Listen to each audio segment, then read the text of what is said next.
来看到即马咧，受到这接线能力风台影响，最近这天气是无啥稳定，嘛去影响到这菜市的收成。以西丽的果菜市场来讲呢，最近这菜市价销呢，唔那是这交货量是减少3成，平均10公斤的菜价呢是起到40块以上。这当中，佮以鸡仔类的是起到上济。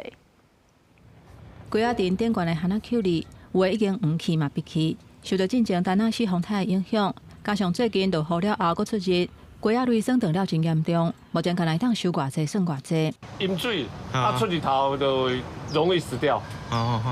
有农民讲，热人虽然鸡仔类生了较紧，不过至少嘛爱过偌个月时间，货源才保有够业。在咧果菜市场表示，受到风台影响，最近果菜市场到货量敢若剩500吨至600吨，比英国减3成。地区平均菜价小为风台进前无到30块，起到目前1公斤超过40块。到货量拢差足济，到货量拢500几吨，一般工啊有大概600安尼尔。平均的菜价只要43块啦。来到中华的菜市啊，有消费者来买菜，嘛明显感受到最近菜有起价。 较贵啦，佫较歹啦。